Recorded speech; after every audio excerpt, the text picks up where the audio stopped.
ने जो एक बार मंदिर को समाप्त करके यहाँ पर ढांचा खड़ा किया था, वैसे ही हमारे प्रधानमंत्री यदि सोचते हैं वो दूसरे बाबर बन करके फिर यहाँ पर मस्जिद बनाएंगे तो वो समझ लें जब दूसरा बाबर यहाँ भारत में बर्दाश्त नहीं किया जाए। आप क्या समझते हो कि हम कोई गोलियों से डर गए थे?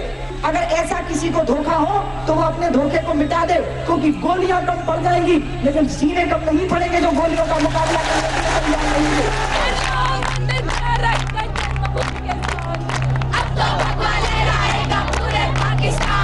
भगवान रामलला को हटा करके इस मंदिर को मस्जिद बनाएंगे। जिस दिन मस्जिद बना देंगे उसी दिन ढांचा हट जाएगा। कार सेवा रुक नहीं सकती, चाहे इसको संत महात्मा रोके चाहे नेता लोग रुके। आज इस ढांचे को गिराना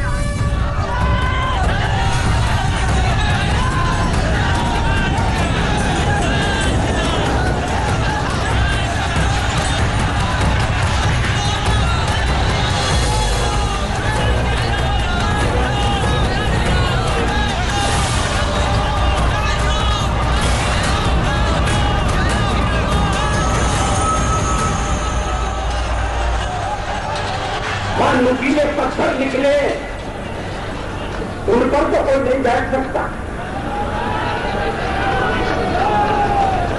तो जमीन को समतल करना पड़ेगा, बैठने लायक बनाना पड़ेगा।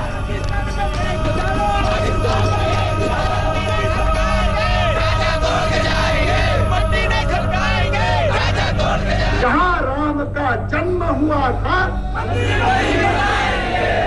जहां राम का जन्म हुआ था, मंदिर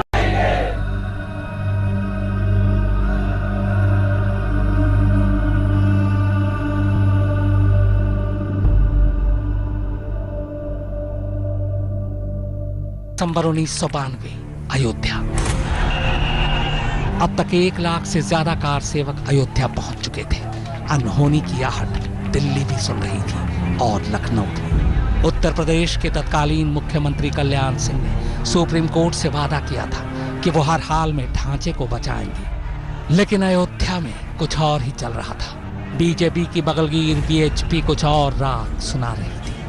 हमारा कोर्ट से कोई मतलब नहीं है, आप कोर्ट की बात क्यों बीच में ला रहे हैं आप लोग? हमने कहा है कोर्ट का जो यहाँ पर निर्णय आने वाला है वो हमसे उससे अप्रभावित है। स्वाभिमान के दिव्य देवालय स्थापित करने हैं।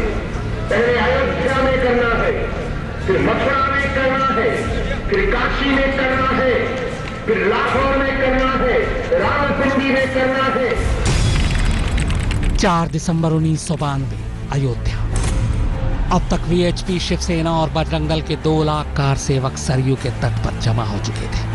बताया गया कि उनका मकसद सरयू से एक मुट्ठी बालू मिट्टी लाकर विवादित ढांचे के पास के गड्ढे में भरना भर, लेकिन कार सेवकों के इरादे को इस नारे ने जाहिर कर दिया। मट्टी नहीं खड़काएंगे, राजा तोड़ के जाएंगे। मट्टी नहीं खड़काएंगे, राजा तोड़ के जाएंगे।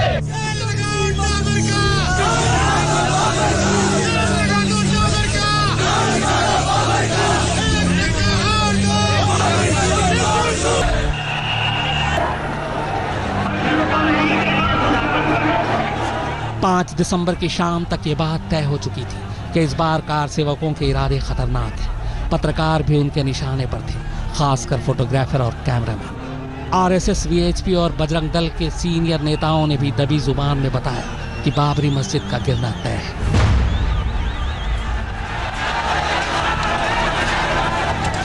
और फिर आखिरकार वो दिन आ ही पहुंचा।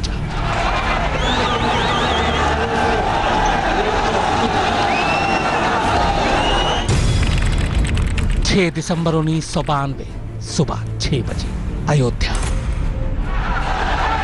कार सेवकों की भीड़ कार सेवा के बहाने विवादित ढांचे के आसपास इकट्ठा होने लगी थी। मौके पर पुलिस प्रशासन और पत्रकारों का जमावड़ा था। सुरक्षा के लिए ढांचे के इर्द गिर्द पीएसी तैनात थी और यहीं संघ के स्वयं सेवकों ने भी घेरा बना रखा था। आज इस ढांचे को गिराना बनता रहेगा, बनेगा, लेकिन लेकिन मैं आप लोगों से यही कहना चाहूंगा कि कलंक का ढांचा जो है सबसे पहले समाप्त हो जाना चाहिए।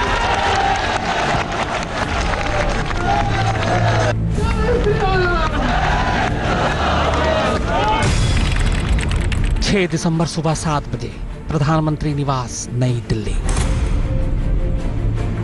प्रधानमंत्री निवास पूरी तरह से खामोशी में डूबा था। 5 दिसंबर देर रात तक अयोध्या के ताजा हालात की खबर लेने के बाद प्रधानमंत्री पीवी नरसिम्हा राव 6 दिसंबर 1992 की सुबह 7 बजे सोकर उठे थे। उठते उन्होंने सबसे पहले अयोध्या की जानकारी ली। उन्हें बताया गया कि करीब 2.25 लाख कार सेवक बाबरी मस्जिद के करीब पूजा करने के लिए इकट्ठा हो चुके हैं। खबर सुनकर नरसिम्हा राव थोड़ा परेशान हुए, फिर रोज की तरह ट्रेडमिल पर वॉक करने लगे, मगर उनकी निगाहें अयोध्या पर ही गड़ी थी। पीएमओ स्टाफ उन्हें पल पल की जानकारी दे रहे थे। 6 दिसंबर सुबह 7:30 बजे 4 कालिदास मार्ग, मुख्यमंत्री आवास, लखनऊ। मुख्यमंत्री कल्याण सिंह सुबह जल्दी उठ चुके थे। सूचना निदेशक अनिल स्वरूप रोज की तरह सुबह सुबह मुख्यमंत्री निवास पहुंचे। उनकी ड्यूटी थी हर सुबह मुख्यमंत्री को अखबारों में छपी खबरों के बारे में जानकारी देना। अनिल स्वरूप जब वहां पहुंचे तब कल्याण सिंह गेस्ट रूम में बैठे थे, बेहद तनाव में।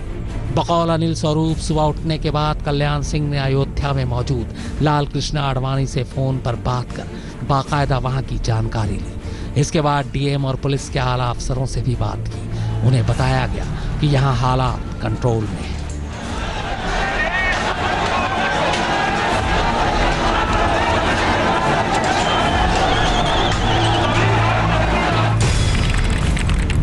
सुबह 10 बजे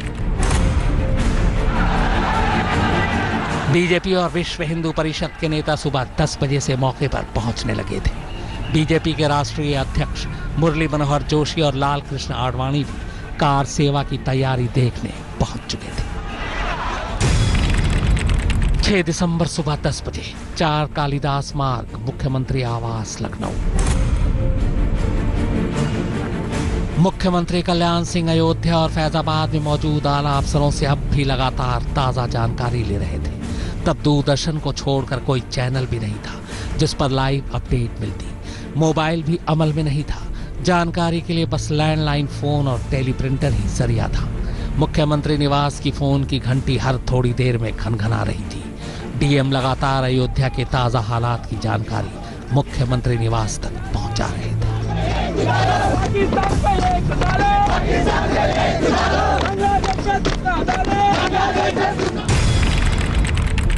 सुबह 10:30 बजे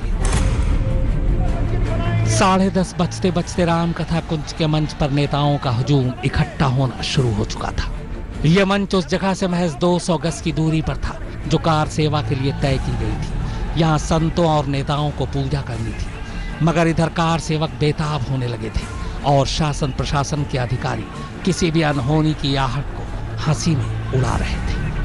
तैयारी कैसी है? पूरी तैयारी है, पूरी व्यवस्था बनी हुई है, लोगों में उत्साह है और कुछ होने की आशंका नहीं, सब ठीक हो जाएगा। आपको अंदाज कुछ है?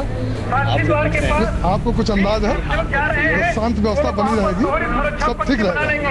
मंदिर बनाएंगे, मंदिर तोड़ेंगे।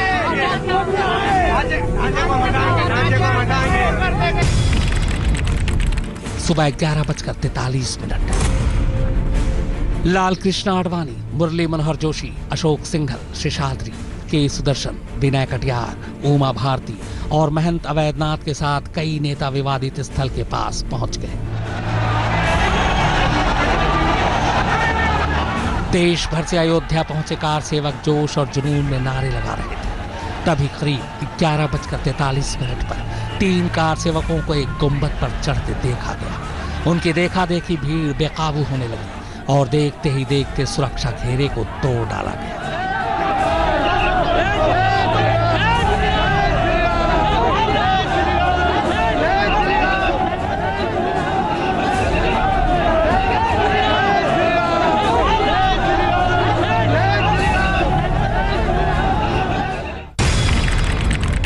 दिसंबर दोपहर 12 बजे प्रधानमंत्री कार्यालय, नई दिल्ली।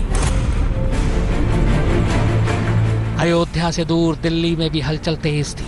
अयोध्या से आ रही खबर दिल्ली को बेचैन करने वाली थी। दोपहर होते होते दिसंबर की सर्दी में भी तपिश महसूस होने लगी। इसके बाद अयोध्या से पहली बुरी खबर दोपहर करीब 12 बजे प्रधानमंत्री कार्यालय पहुंचती है।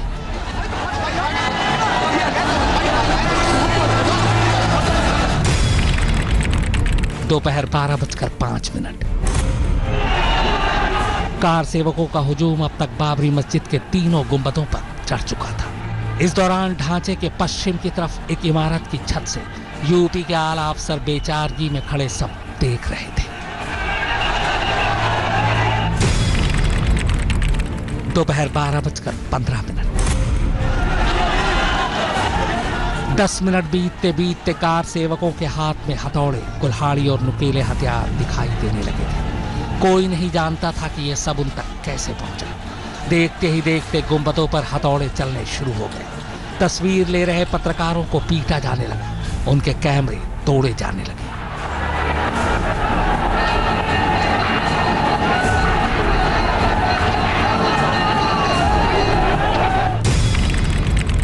दिसंबर दोपहर 12:30 बजे 4 कालिदास मार्ग, मुख्यमंत्री आवास, लखनऊ।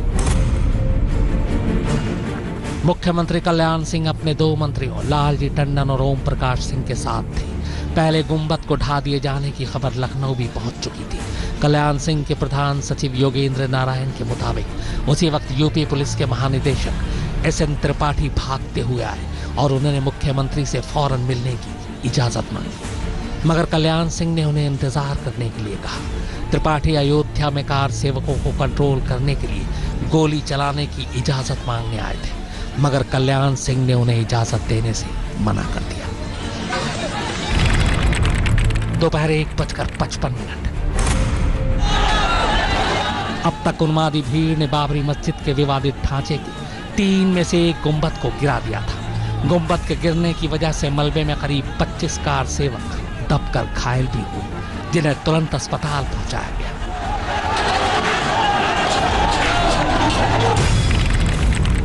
दोपहर 3:30 बजे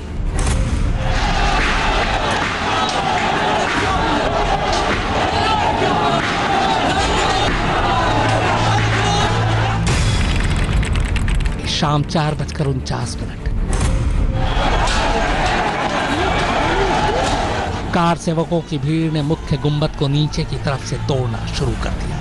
उस पर तब तक वार किए गए जब तक वो पूरी तरह गिर नहीं गया। शाम के 5 बजते आखिरी गुंबद भी नीचे आ चुका था।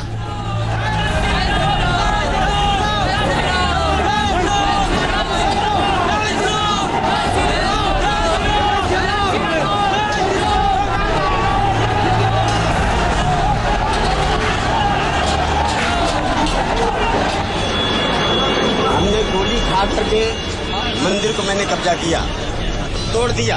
तो तोड़ करके ही हमने चाहे जो कुछ हो जाए, लाठियां सहते भी रहे और हम तोड़ते भी रहे। लेकिन फिर भी उसके बावजूद हमारे प्रशासन ने बहुत हमारी मदद करी है।